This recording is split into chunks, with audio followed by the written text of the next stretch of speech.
Good morning again, Sunday School families, and welcome back to another week of virtual Sunday School. I hope you've all had a wonderful week. I hope you had a chance this week to think about the ways in which you can go out into the world and heal your communities. Now, this week is Transfiguration Sunday, so we're going to talk about the time when Jesus was transformed on that mountain with 3 disciples, and we're going to talk about what that means for our lives as disciples and followers of Jesus. But first, we're going to pray together using our voices and our bodies. Repeat after me. Loving God, thank you for all that you do. Help me today and all days to love others as I love myself, the way Jesus taught us. Amen. Now, I have a bit of a funny story to tell you before we get into this week's gospel reading. Now, yesterday we were celebrating my dad's birthday, and that meant I was going to bake him a birthday cake. Have any of you ever had a birthday cake on your birthday, or have any of you ever baked a cake before? Well, if you baked a cake before, you know you need many different ingredients. And I kind of ran into a bit of a problem when I mixed some of my ingredients up. Now, I had baking powder and baking soda, and I confused the two. And it really makes a difference in the cake which one I use and the amount I use of each one, because it creates a chemical reaction in the cake that transforms the cake and makes it taste super yummy. And so in order to figure out which ingredient was which, I did a little test. And that test was to mix the ingredients with vinegar. Now, when I mixed the first ingredient with vinegar, nothing really happened. And so I found out that was the baking powder. But when I mixed the vinegar with the baking soda, this happened. The baking soda was transformed. It became something new and something amazing. All that bubbling and the foaming was pretty exciting. And so I found out that that for sure was the baking soda. Now, in this week's gospel lesson, we're going to talk about a time when Jesus himself was transformed, kind of like the baking soda. He turned into something new, and something amazing happened when he was transformed. And so this story comes from the Gospel of Mark, the gospel we've been reading the past couple weeks, and now let's hear the word of God. As soon as Jesus chose his disciples, he was really busy. He taught huge crowds and performed tons of miracles. When it was finally time to move on to a new town, Jesus chose 3 of his disciples to join him for a hike. Their names were Peter, James, and John. Jesus led Peter, James, and John up a high mountain. When they were far away from everyone else and out of sight, they stopped. As soon as they stopped, Jesus' clothes suddenly changed to white. But his clothes weren't just white. They weren't even bright white. They were bright white that was so bright white it doesn't even exist. Then 2 more men showed up out of nowhere. Moses and Elijah. Moses is the man who led the enslaved Israelites out of Egypt. That was over 1,000 years before Jesus was on earth. And that's not all. Elijah was a prophet who helped to get rid of false gods and idols so people would know who the one true God was. And that was 800 years before Jesus. Peter, James, and John were in shock. They couldn't believe what they were seeing. A bright white, so bright it didn't even exist, and now 2 very important men that should be in heaven. Then it got even more amazing. A cloud appeared above them and a voice spoke out, "This is my son whom I love. Listen to him." And suddenly it all disappeared.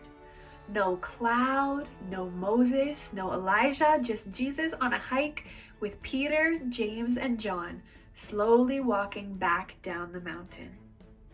Can you imagine what it would have been like to be Peter or James or John standing on that mountain and witnessing these amazing things happen? Jesus' clothes transforming into a bright white, so bright it didn't even exist. It was glowing. He was radiating. And seeing Moses and Elijah there with him, and then to hear the voice of God say, "This is my son, listen to him." I can't even begin to imagine what that would feel like. I wouldn't know what to do. I wouldn't know what to say. But this was so important. This was really important for the disciples because Peter and James and John and all the other disciples had been asked to leave everything and follow Jesus. They were asked to leave their lives, their families, everything they owned, all their possessions, all their money. They left everything to follow Jesus. And that's a huge sacrifice to make, don't you think? To leave everything you know and follow someone who maybe you don't really know?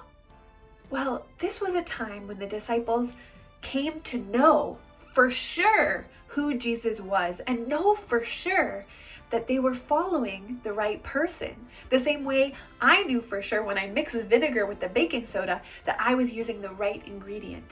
And this is really important because as followers of Jesus, as disciples, we need to be confident that we're following the right person, that what we're doing each day by following Jesus and by sharing God's love with the rest of the world, we need to have some confidence and know for sure that who we're following really is who he says he is. And so that's why this was such an important moment for the disciples, witnessing Jesus up there on the mountain with Moses and Elijah and hearing the voice of God. And just like Peter, James, and John, as followers of Jesus, as disciples ourselves, we might have times where we question whether or not following Jesus is really the right path. We might have doubt in our mind about whether or not we actually should be giving up our own selfishness and our own desires to leave everything and to follow Jesus and to love others the way Jesus loved others. Sometimes that can seem like a huge thing to do. And it can sometimes be a challenge. As a follower of Jesus, it's okay to have those doubts sometimes.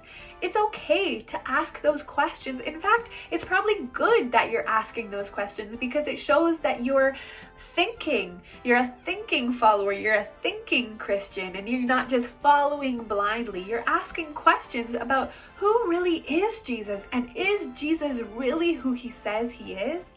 And we can find comfort in this story, knowing that Peter and James and John were experiencing maybe the same doubt and challenges that we have, and that God gave them that confirmation, gave them the proof that Jesus really is as incredible and wonderful and important as he really is. That Jesus is God's son, that he was sent here to share God's love with the rest of the world and to teach us how to do the same things.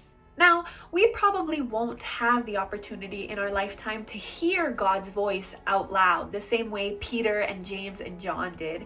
And we probably won't have the opportunity to see Jesus standing in front of us and see his robe, his clothes be transformed into this glowing, beautiful, dazzling white. We probably won't really see that in our daily lives. But we are able to see things every single day that remind us that Jesus is real. Whether that's a snowflake, or a flower, or maybe it's the light of Christ in your brother, or your sister, or your mother, or your grandma. These are all ways that we are reminded that Jesus is real. And that each day when we choose to follow Jesus, when we choose to be a disciple and give up our own desires and our own selfishness and instead choose love, choose to share God's love with others, we're reminded that this is real, and this is all worthwhile.